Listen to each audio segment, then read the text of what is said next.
शहर की ताज़ा तरीन व खास खबरों के लिए अमरावती मंडल न्यूज़ चैनल को सब्सक्राइब करें तथा बेल आइकन को जरूर दबाएं।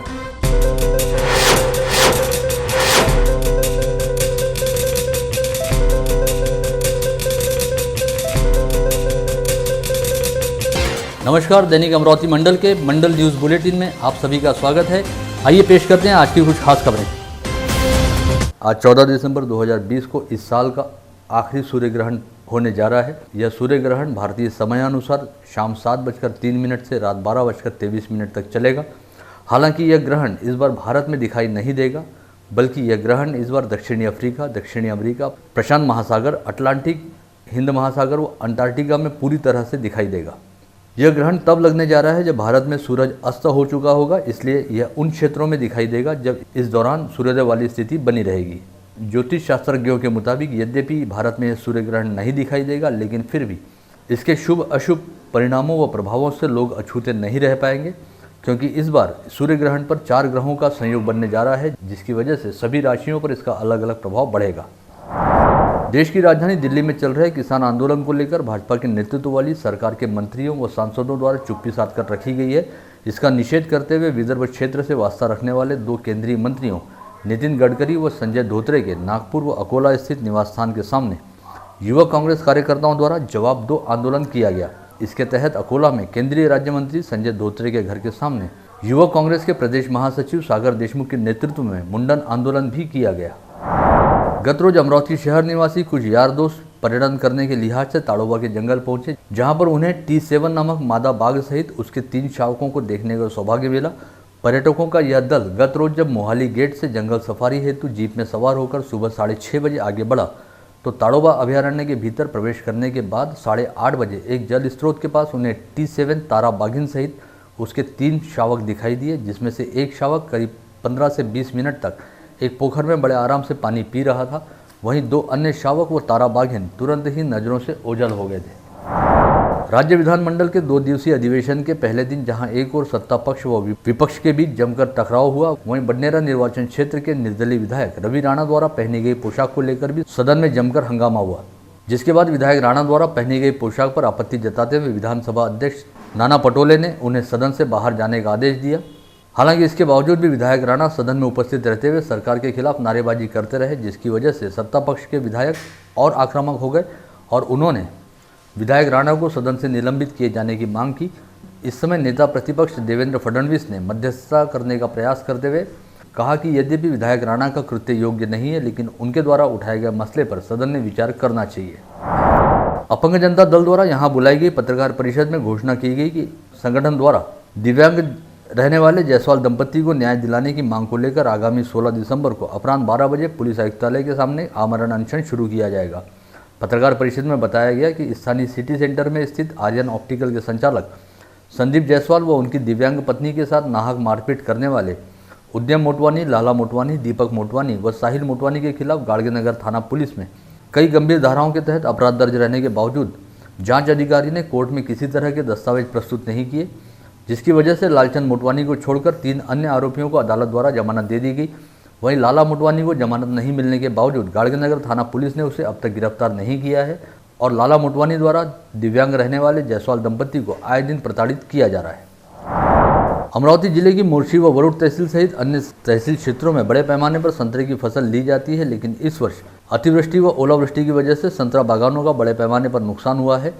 इस आशय की जानकारी देते हुए राज्य के पूर्व कृषि मंत्री व भाजपा किसान आघाड़ी के प्रदेशाध्यक्ष अनिल बोंडे ने आरोप लगाया कि इस बार संतरा उत्पादक किसानों को सरकार की ओर से कोई सहायता प्राप्त नहीं हुई है। साथ ही मौसम की मार की वजह से खराब हुए संतरे को बाजार में दाम भी नहीं मिल रहे हैं। ऐसे में क्षेत्र के संतरा उत्पादक किसान आर्थिक दिक्कत में फंसे हुए हैं। अतः राज्य सरकार ने संतरा उत्पादक किसानों को प्रति हेक्टेयर 1 लाख रुपए की सहायता देनी चाहिए। इस आशय की मांग का ज्ञापन डॉक्टर अनिल बोंडे द्वारा जिलाधीश के मार्फत राज्य के मुख्यमंत्री उद्धव ठाकरे के नाम सौंपा गया।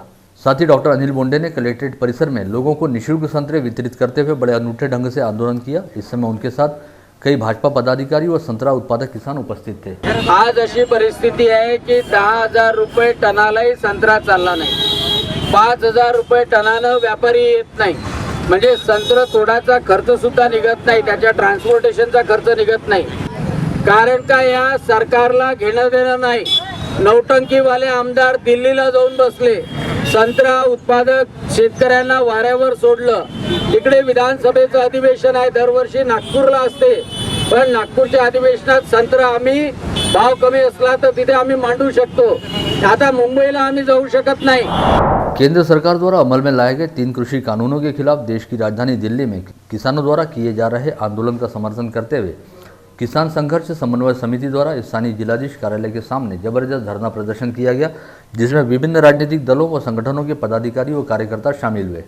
इस समय जिलाधीश शैलेश नवाल को ज्ञापन सौंपते हुए केंद्र सरकार की किसान विरोधी नीतियों का विरोध किया गया। साथ ही कहा गया कि केंद्र सरकार द्वारा किसान आंदोलन को गंभीरता से लेते हुए किसानों की समस्याओं और दिक्कतों को ध्यानपूर्वक सुनना चाहिए। इस आंदोलन के दौरान अदानी व अंबानी जैसे बड़े उद्योग समूहों के प्रति अपने गुस्से को प्रदर्शित करने हेतु आंदोलन में शामिल किसानों ने धरना स्थल पर रिलायंस कंपनी के उत्पादों व जियो सिम कार्ड की होली भी जलाई। साथ ही केंद्र सरकार की किसान विरोधी नीतियों के खिलाफ जबरदस्त नारेबाजी की। अमरावती शहर निवासी प्राध्यापक भारत सिंह पवार ने अपनी कल्पकता से एक इफेक्टिव मास्क तैयार किया है। साथ ही दावा किया है कि इस मास्क का उपयोग करना शहर वासियों के लिए काफ़ी सुरक्षित होगा।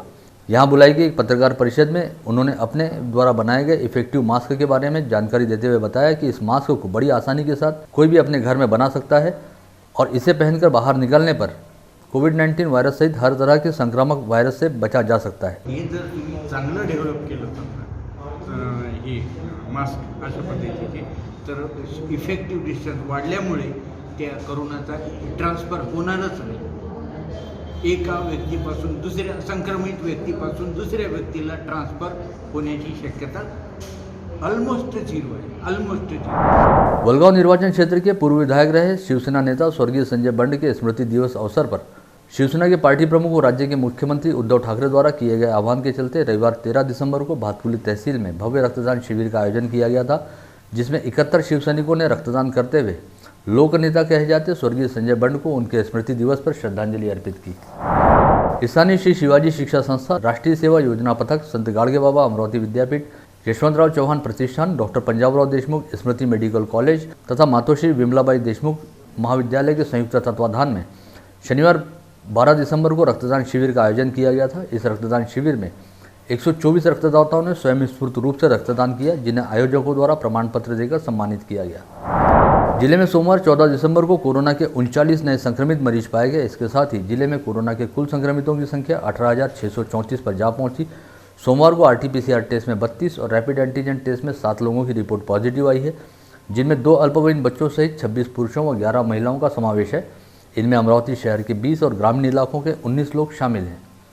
साथ ही सोमवार को 52 कोरोना संक्रमितों को कोविड मुक्त हो जाने के चलते कोविड अस्पतालों से डिस्चार्ज मिला। जिले में अब तक 17,805 लोग कोविड मुक्त हो चुके हैं। साथ ही इस समय 189 एक्टिव पॉजिटिव मरीजों का कोविड अस्पतालों में इलाज चल रहा है। वहीं मनपा क्षेत्र में 90 व ग्रामीण क्षेत्र में 160 असिम्टोमेटिक मरीजों को होम आइसोलेशन के तहत रखा गया है। जिले में कुल एक्टिव पॉजिटिव मरीजों की संख्या 439 है। इसके अलावा सोमवार को कोरोना संक्रमण के चलते किसी मरीज की मौत नहीं हुई। हालांकि जिले में अब तक कुल 390 कोरोना संक्रमित मरीज इलाज के दौरान दम तोड़ चुके हैं। स्थानीय महानगर पालिका द्वारा होम आइसोलेशन में रहने वाले कोरोना मरीजों के लिए तैयार की गई वेबसाइट के जरिए स्वास्थ्य सुविधाओं का लाभ पाते हुए 90 कोरोना संक्रमितों द्वारा अपने घर पर ही रहते हुए अपना इलाज करवाया गया।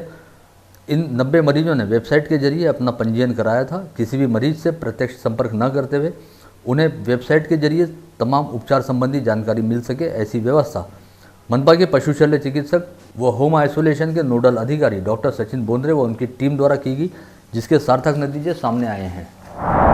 कोरोना काल के दौरान कोरोना सदृश लक्षण रहने वाले सीवियर एक्यूट रेस्पिरेटरी इलनेस यानी सारी नामक बीमारी से संक्रमित करीब 2128 मरीज समूचे जिले में पाए गए।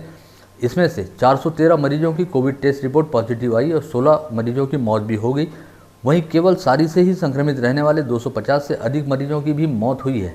यह कोरोना की वजह से होने वाली मौतों की तुलना में 10 गुना अधिक प्रमाण है। जिले में विगत अप्रैल से नवंबर माह के दौरान 8 माह की कालावधि में 108 क्रमांक की निःशुल्क एम्बुलेंस सेवा के जरिए जिले के 14,010 कोरोना संदिग्ध व संक्रमित मरीजों को सेवा प्रदान की गई। हालांकि ऐसा करते समय इन एम्बुलेंस वाहनों पर तैनात 3 डॉक्टर और 3 चालक भी कोरोना संक्रमण की चपेट में आए।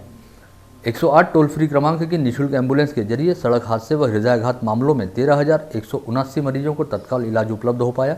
इसी तरह सर्पदंश वाले 1,073 मरीजों सहित 861 गर्भवती महिलाओं को प्रसूति हेतु बिल्कुल सही समय पर अस्पताल पहुंचाने में भी सफलता मिली। विगत कुछ दिनों से अमरावती शहर के विभिन्न पुलिस थाना क्षेत्रों में वाहन चोरी की वारदातों में जबरदस्त बाढ़ आई हुई है और आए दिन शहर के किसी न किसी इलाके से दुपहिया वाहन चुराए जा रहे हैं, जिसकी जांच शुरू करते हुए स्थानीय अपराध शाखा पुलिस ने सोमवार 14 दिसंबर को नागपुर गेट पुलिस थाने में दर्ज वाहन चोरी के मामले में 3 आरोपियों को हिरासत में लेते हुए उनके पास से चोरी के 14 दुपहिया वाहन जब्त किए। आर्थिक अपराध शाखा द्वारा दी गई जानकारी के मुताबिक हिरासत में लिए गए आरोपियों के नाम अकोला निवासी मोहम्मद मुजस्सिर खान, मोहम्मद याकूब, लालखड़ी परिसर निवासी शेख रफीक, शेख यूसुफ और यवतमाल निवासी समीर खान, महमूद खान बताए गए हैं। इन तीनों आरोपियों के पास से 9 लाख रुपए मूल्य के 14 वाहन बरामद किए गए, जिन्हें आरोपियों ने अलग अलग जगह से चुराया था। इन दिनों मानो आपराधिक वारदातों की बाढ़ आई हुई है और आपराधिक तत्वों के हौसले बेहद बुलंद हैं, जिसे बेहद गंभीरता से लेते हुए शहर पुलिस आयुक्त डॉक्टर आरती सिंह ने आयुक्तालय अंतर्गत आने वाले सभी 10 पुलिस थाना क्षेत्रों में कड़ा पुलिस बंदोबस्त लगाने के निर्देश जारी किए हैं, जिसके तहत पुलिस द्वारा चोरी और झपटमारी के मामलों को देखते हुए शहर में 10 स्थानों पर नाकाबंदी लगाते हुए असामाजिक तत्वों के खिलाफ कार्रवाई करनी शुरू की गई है। स्थानीय फ्रेजरपुरा पुलिस थाना अंतर्गत आने वाले फ्रेजरपुरा परिसर में एक घर के स्लैब का काम शुरू रहने के दौरान चैली टूट जाने की वजह से उस पर खड़े 3 मजदूर जमीन पर आ गिरे और बुरी तरह घायल हो गए। इसमें से एक मजदूर की हालत चिंताजनक बताई जाती है। जानकारी के मुताबिक फ्रेजरपुरा परिसर में रहने वाले मंथन प्रमोद जायसवाल नामक व्यक्ति द्वारा अपने घर का निर्माण करवाया जा रहा है, जहां पर सोमवार को दूसरी मंजिल पर स्लैब डालने का काम शुरू था। इस काम हेतु तुलजा भवानी कंस्ट्रक्शन द्वारा कारंजा लाड़ से 11 मजदूर अमरावती लाए गए थे, जिन्होंने सोमवार की सुबह से अपने काम की शुरुआत की। यहाँ पर सुबह करीब 9:45 बजे स्लैब डालने का काम जारी रहते समय अचानक चैली टूट गई और इस पर खड़े अक्षय वानखड़े, सतीश आंबेकर व शंकर चौहान नामक 3 मजदूर सीधे जमीन पर आ गिरे और बुरी तरह घायल हो गए। यह बात ध्यान में आते ही तीनों मजदूरों को तुरंत इलाज के लिए इरविन अस्पताल भर्ती कराया गया, जहां पर सतीश आंबेकर की हालत नाजुक रहने की वजह से उसे तुरंत शहर के एक निजी अस्पताल में रेफर किया गया। विगत 8 दिसंबर को स्थानीय रामपुरी कैंप परिसर निवासी भवन निर्माण व्यवसायी शंकर अर्जुनदास भट्टेजा के 20 वर्षीय पुत्र आनंद भट्टेजा ने अपने घर में फांसी लगाकर आत्महत्या कर ली थी। आनंद ने आत्महत्या करने से पहले अपने मोबाइल से तमाम व्हाट्सएप चैट डिलीट की थी, लेकिन आनंद के मोबाइल में मौजूद फ़ोन कॉल रिकॉर्डिंग के आधार पर दी गई शिकायत के चलते गाड़गेनगर थाना पुलिस ने इस मामले में चंद्रपुर जिले के वरोरा निवासी भाविक मालू को आत्महत्या हेतु उकसाने के मामले में धारा 306 के तहत नामजद किया है। पुलिस के मुताबिक आनंद भट्टेजा की किसी लड़की के साथ फ्रेंडशिप चल रही थी, जिसका कुछ अर्सा पहले वरोरा निवासी भाविक मालू के साथ ब्रेकअप हो गया था।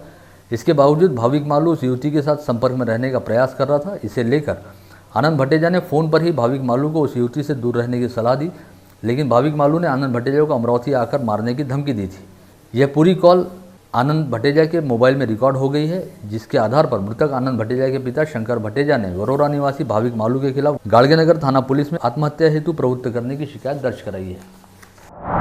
ग्रामीण अपराध शाखा पुलिस की टीम ने तिवसा के वरखेड़ गांव में छापामार कार्रवाई करते हुए अवैध देशी शराब की बिक्री करने वाले पंकज रंगारी को हिरासत में लिया है। उसके पास से देशी शराब की 11 पेटियां और नगद 480 रुपये समेत 33,430 रुपये का माल जब्त किया गया। ग्रामीण अपराध शाखा की पुलिस की टीम को देखते हुए रेती तस्कर अपना रेती से भरा वाहन छोड़कर फरार हो गया। यह घटना आसेगांवपूर्णा थाना क्षेत्र के तामसवाड़ी गांव में उजागर हुई, जिसके बाद पुलिस ने रेत से भरे वाहन सहित 2,05,000 रुपये का माल बरामद किया है।